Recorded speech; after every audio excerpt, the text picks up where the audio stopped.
Apart from the position we find it difficult. ఈ కేసులో చాలామంది ప్రముఖ న్యాయవాదులు, అనిల్ దివాన్ గారు, పిపి రావు గారు, అటువంటి వారు చాలామంది మేధావులైనటువంటి నాయకులు, న్యాయశాస్త్రవేత్తలందరూ కూడా పోరాడారు.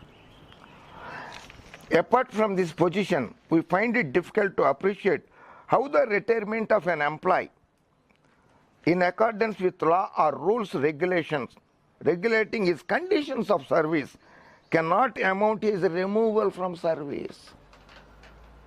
వింటున్నారండి? Y V Chandrachud, chief justice of India, R S Pathak, Sabyasachi Mukherjee గారు ఇచ్చారు. In accordance with the law or rules regulating his conditions of service cannot amount to his removal, REMOVAL, remove from the service. స్పష్టమైన జడ్జిమెంట్ సార్ ఇది. It was further held in the case of K. Nagaraj Supra that the removal from service on account of reduction of age of superannuation by amending rules cannot be termed as a termination of service. ఎంత గొప్ప judgement అండి, విన్నారు కదా sir? It was further held in the case of K. Nagaraj that the removal from service on account of reduction of age of superannuation by amending rules cannot be termed as termination. ఇక్కడ ఇంకా బాగా చెప్పారు sir. No law can be said to be bad. No law can be said to be bad because it is passed immediately on the assumption of office by new government. అక్కడ NT Ramarao గారు కొత్త ప్రభుత్వం, ఇక్కడ జగన్మోహన్ రెడ్డి గారి కొత్త ప్రభుత్వం. అందుకని మీకు ఇది ప్రత్యేకంగా వినిపించాల్సి వస్తుంది. No law can be said to be bad. ఏ చట్టమైనా కానీ చెడ్డది కాదు. Because it is passed immediately on the assumption of the office by the new government. కొత్త ప్రభుత్వం వచ్చింది, అది చట్టం చేసింది, అది చెడ్డది అని చెప్పి అనడానికి వీలు లేదు అని చెప్పి త్రిసభ్య ధర్మాసనం వ్యాఖ్యానించింది సార్. వర్దిస్సో అదే గనక నిజమైతే every decision taken by a new government soon after assumption of office shall have to be regard as arbitrary. అర్థమైంది కదా? ఇక వాళ్ళు తీసుకున్న కొత్త గవర్నమెంట్ వచ్చిన డెసిషన్స్ అన్నీ కూడా తప్పని చెప్పేసి కోర్టుల చుట్టూరా తిరగడము, కోర్టుల సమయాన్ని వృధా చేయడమే అవుతుంది. కనుక కొత్త చట్టం తీసుకున్న చట్టాలన్నీ చెడ్డవి కాదు అని చెప్పి వ్యాఖ్యానించారు సార్ సుప్రీంకోర్టు జడ్జిలు. The burden to establish mala fides is a heavy burden to discharge. రాష్ట్ర ప్రభుత్వానికి ఒకళ్ళ మీద కోపమే అందుకుంటుంది, ఉండదు కదా? రాష్ట్ర ప్రభుత్వాలకి, కేంద్ర ప్రభుత్వాలకి అందరూ ఒకటే కదా.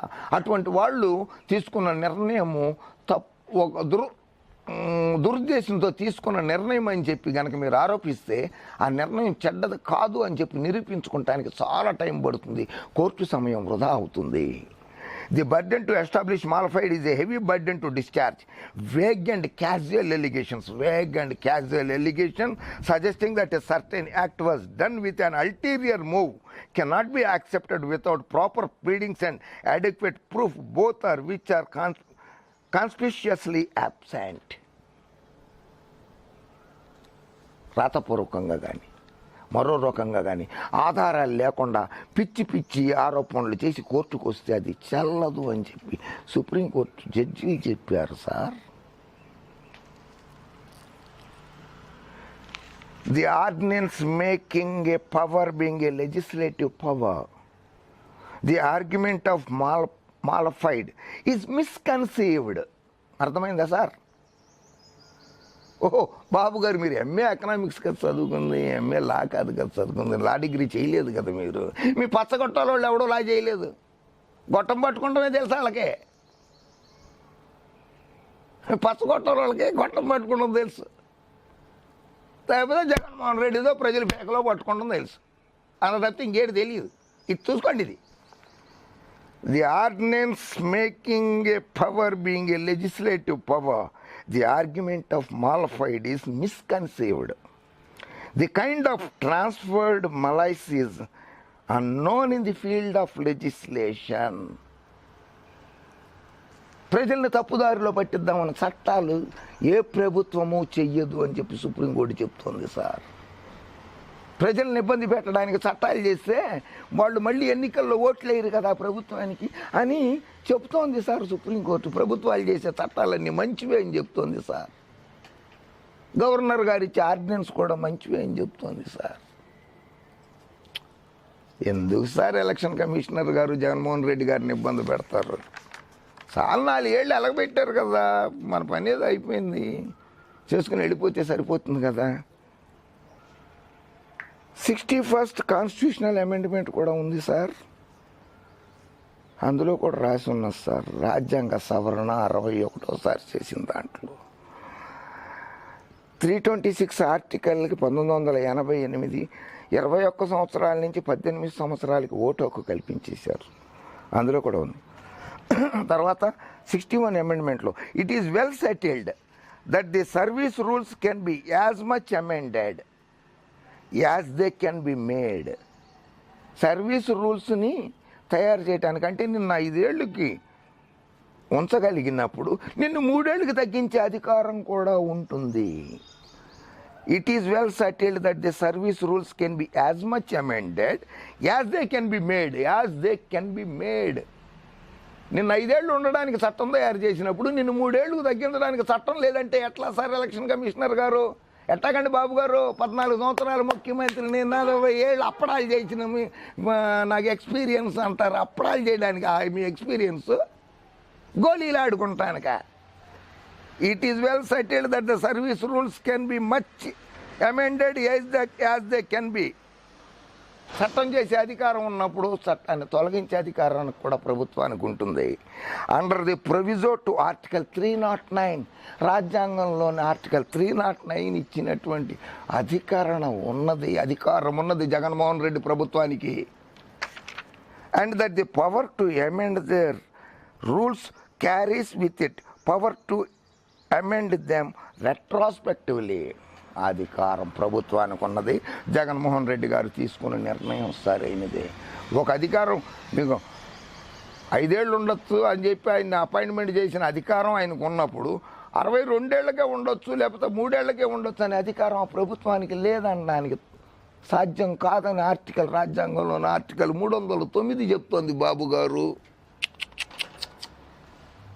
అడగండి సార్, మీ న్యాయకోవిధులను అడగండి సార్, వాళ్ళ దగ్గర తెలుసుకోండి సార్. పచ్చగొట్టాలు ఇవన్నీ రాసి పెట్టుకోండి మీరు.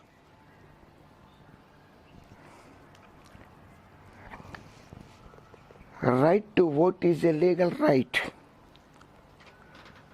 Representation of people act section 62 ప్రకారంగా ఓటేసే హక్కును కాలర్ రాసే అధికారం రాష్ట్ర ఎన్నికల అధికారికి లేదు, వేరే అధికారులకి లేదు. 2,85,00,000 మంది ఓటర్ల మనోభావాలు దెబ్బతీసినందుకు చట్టపరంగా మీ మీద ఏ రకమైన చర్య తీసుకోవాలో చెప్పండి. సివిల్లో తీసుకోవాలా, క్రిమినల్లో తీసుకోవాలా చెప్పండి. ఇంతమంది హక్కులను కాలర్ రాసే అధికారం మీకు ఎవరు ఇచ్చారు? సో దయచేసి తమ నిర్ణయాన్ని గౌరవప్రదంగా తీసేసుకుని రిటైర్ అయిపోయారు, మంచి జీతభత్యాలు వస్తున్నాయి, ఈ పెన్షన్ వస్తున్నది, 4 ఏళ్ళు ఇది చేశారు, ఇక్కడ జీతభత్యాలు తీసుకున్నారు, మీ సేవలు చాలు. మీరు ఇంకేమన్నా సేవలు చేయాలనుకుంటే అన్నీ బీసెంట్ లాగాను, లేకపోతే ఆవిడ ఉన్నది కదా మన కలకత్తాలో మదర్ తెరిస్సా లాగాను, శ్రీ రామకృష్ణ పరమహంసలాగా గోచి పెట్టుకును, వివేకానందులాగా తలపాగా కట్టుకును ప్రపంచవ్యాప్తంగా సేవలు చేసుకోండి బాబు గారితో పాటు మీరు, మీతో పాటు మీ పచ్చగొట్టాలని వెంటేసుకెళ్ళి ప్రపంచవ్యాప్తంగా ప్రజాసేవ చేసుకోండి. ఆంధ్ర రాష్ట్ర ప్రజలు మిమ్మల్ని వద్దనరు, సాదరంగా సాగనంపుతారు. వెళ్ళి చేసుకోవాల్సిందిగా ప్రార్థిస్తున్నాను.